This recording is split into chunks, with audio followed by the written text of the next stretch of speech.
household in Florida needs to make $23 an hour just to afford a two-bedroom rental home. One lawmaker saying something needs to be done about that. And we've got her here. We're joined by State Representative Anna Escamani this morning. Good to have you here. Thank you for being here. Your district is such a booming district, and it's got to be a double-edged sword because you want all these new businesses to come in. You want the new stadium that's bringing in these new businesses and making the area better.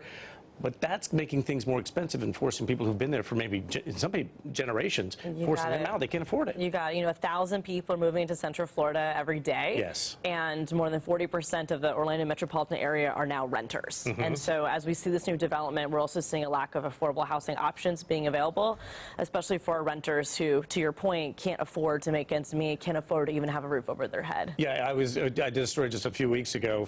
For every 7 people coming into the Central Florida area, they're building one apartment. They just simply can't keep up. And the ones that they are building, to your point, they're more expensive apartments. They're not building low-income housing. Yeah, it's the harsh reality. I mean, we've seen an affordable housing crisis across our state, and though the legislature did fund part of the Affordable Housing Trust Funds, we still rated about $120 million of it. Okay. So we're also just lacking the investment from the state to support affordable housing programs. So what do you want to do? Now, I know you've proposed a bill that would, I know one part of it would be to eliminate every year you'd have to have an election to make sure that people could do rent control. Yes, we want to talk about rent control. That's the biggest potential that I see for our state is the fact that right now in Florida, rent control is highly preemptive, meaning that if a local government, your city, your county, wanted to actually pilot rent control, they cannot. It is so preempted right now. They have to have an election every single year to even implement some form of rent control, whether it's profession-based or income-based. And that just wouldn't be logistically sound. It's not possible. It's supposed to be for an emergency, right? It is, and that's still in the bill. It has to be a crisis, as described by that local government.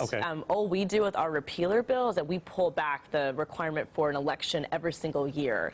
So if you wanted to try rent control, you still have to do an election, but at least gives an opportunity for voters to decide. Of course, now this is kind of like closing the barn door after the horse gets out, because some of the rents have doubled in your district alone. Right, absolutely right. I mean, right now you have to work as a minimum wage worker 108 hours a week to pay for rent. So we already are just way out of the norm when it comes to the cost of rent. And can it be retroactive, perhaps? Well, not to my knowledge. And again, we want to be thoughtful to the current economic structures and the role that developers play, the role that the private sector plays in all of this. And so, but I do think some sort of effort to mitigate the increase of rent, to grant renters rights. The reality is, since we have such a large population of renters, if people are shying away from buying homes, some people still feel burned from 2008, 2009. You got it, absolutely, absolutely. And just the ability to afford a house today because of the recession is also much more difficult. I got to wrap, but tell me, where do we stand with the bill? When's it coming up? Well, it never got a hearing in the first session, so we'll be filing it again in 2020. Okay, well, Anna,